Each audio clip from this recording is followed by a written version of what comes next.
GrokTALK. This is a coalition of New Hampshire taxpayers. We're located at 8 North Main in Concord, New Hampshire. This is a repository for all things conservative and municipal. So if you have a problem in your town, your school, your budget committee, the right to know law, and now the top of our list is voter fraud. You have a tip for us, some information for us, you want to join or help us out, cnht.org.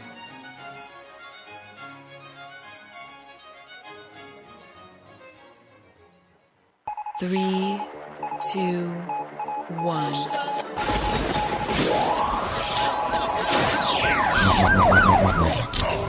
Welcome to another edition of GrokTALK, brought to you by New Hampshire's leading conservative blog site, GraniteGrok.com. We are your feared, extremist, right-wing, hard-charging, gun-toting, opinionated, outspoken, rabble-rousing, letter-writing, radio microphone stomping conservatives and rational libertarians. So get ready for another 30 minutes of news and opinion you could only get from GraniteGrok.com. GrokTALK.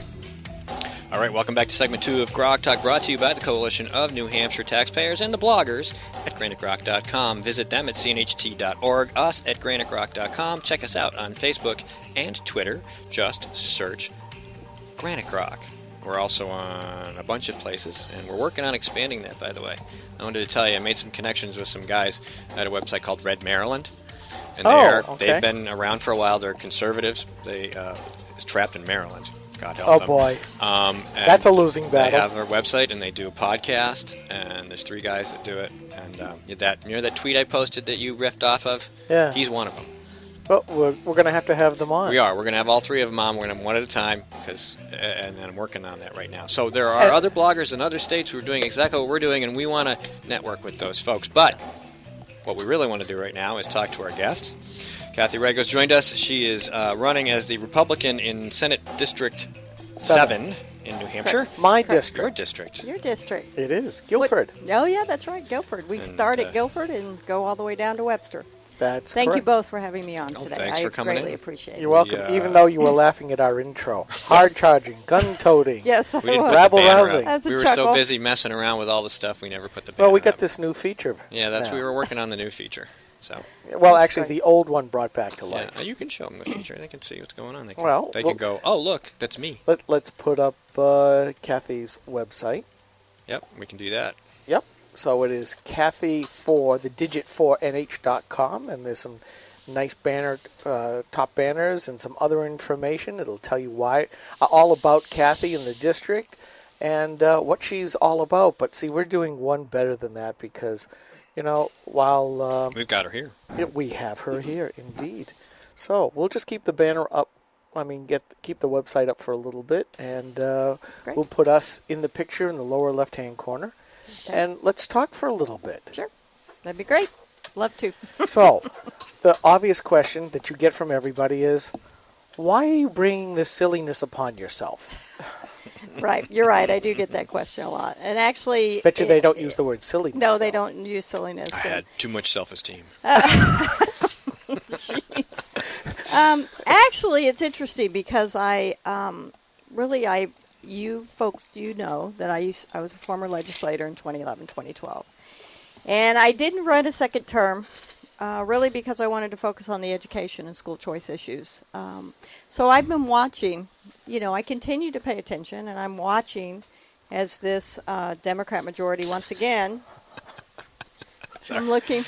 I come for your. You're going to have to. Kathy, you're going to have to forgive us. I'm sorry. We are the ADD bloggers. Yes. We will. I will try to keep everybody focused on you, but it may not happen. No problem whatsoever. Send me the URL. I'll put it up. Okay. Yeah. Is that in response to that letter to the editor you were just referring to? Oh, no. This is probably in response to the horrible incident out in Oklahoma where this Muslim convert decided to And this is one of those somebody. weird things where, it happens in England on the street, and you're like, oh, that's awful. But then you think, what if you worked there? Now, if ISIS... And you had to go back to work where your coworker was beheaded. See, if ISIS comes to New Hampshire, these are the badasses they're going to have to face right here. I actually. We're also going to have to realize that all of us are open carrying. I don't know if Kathy's carrying or not, but we are the safest. Nope. Yes, you're the safest place to be. We are the safest podcast in New Hampshire. Yeah, I bet. So you're running for the Senate. Education issues I know are key. I think we talked about those a couple weeks ago. Yeah. And so that's really, is that your driving motivation to try and get? No, that's part of it. That's one of my motivations. What I was saying before we all ADD'd over to something else was that I'm just watching the government basically continue to spin out of control. And what I see is, I think Walt said it, they're spending us toward an income tax or a sales tax. Mm-hmm. And I've been watching, and it's just patterns. When the Democrats are in the majority, they start to overspend. And then what they do is turn around and go, oops, now I'm looking at, like this time now we're looking at $100 million in the red. Back in 2010, we were looking at, if we didn't do something about spending, it was going to be $800 million in the red. Or more. Or more. Well, $800 million was the starting point. Yes. And what I've been doing as to be honest, as I'm going door to door, I'm starting to go, who is looking out for the taxpayer? Mm-hmm. I'm talking to these folks, and I'm like, oh my gosh, you have lobbyists looking out for the auto dealers. You have lobbyists looking out for this and that. And people are just concerned about not having enough money to pay their bills. Even your school board has lobbyists who aren't looking out for you. Right. So exactly. you know. So and I fully understand that, but it's just so, part of the reason I decided to run is just I feel like there has to be a voice there of someone who knows what it's like to run a household budget, who knows what it's like to cut coupons to make ends meet, who knows what it's like to look at your expenses and your revenue and go, oops, I've got to cut some costs here, like cable. I don't have cable anymore. I haven't had cable for a couple of years. So it's those kind of things that I've just come to realize more and more, who's looking out for the taxpayer. I just don't think anyone is. And it's very disconcerting to me. And that's part of the reason I'm running. And really it comes down to one of my favorite questions, which the left never seems to really want to answer except for everything. What is the proper role of government? I mean, we were first established as a people who had a government. Now I seem to think that government has us, and the inversion has happened, that the public servants are becoming the public masters. So I will ask you, because we know that the Democrats want government to do more and more and more, and they don't care what's going on because they just think that government can solve all ills. So in your mind, I don't think that you're anywhere as close to being no government as the Democrats always accuse us on the right. Right. No, I think government does have its proper place. I think that helping with the safety net is probably a good piece for those who truly need it. I have concerns about those who don't truly need it and that are abusing the system. I think government has a place in light of our roads and bridges, our police for public safety. So I think there are some things that government is there for. But what I'm seeing more and more is government, our elected officials should be servants of the people. And it's just what you said. It's starting to we're becoming servants to them. And I have a big concern about that. It's not just that. We're becoming servants to the bureaucrats that are created and the bureaucracies that are funded by them. And absolutely. And there's so many areas, just like even you're looking at regulations. If I look at occupational licensing as one example. Oh, that's a big one. Yeah. That's big. We are one of the top states as far as occupations that we license. We are. Oh, are we the top? Per capita. Okay. So, well, good. Good to know. I knew we were in the top notch up there. But so to me, it's like I'm looking at that, and that is a barrier to entry. And we should be doing everything we can to help people who want to start their businesses. Uh-oh. Segue. He's reading a cartoon over here on his phone. So, okay. And he's as red. Up. I know. We're not regulated by the FCC if it's naughty. Well, I don't think you guys will find it as funny as I do. You have to be in the military to understand. It's a cartoon, a Marine Corps called Terminal Lance. And this is number 346, Aloha 2. And, you see the Marine standing there in the the little dude in the background yelling, "Hello, mister," and he's doing the chakra, like this, the thumb and the pinky and the thumb out. And then the Marine asks, "Hey, why are all the kids around here throwing up the shaka?"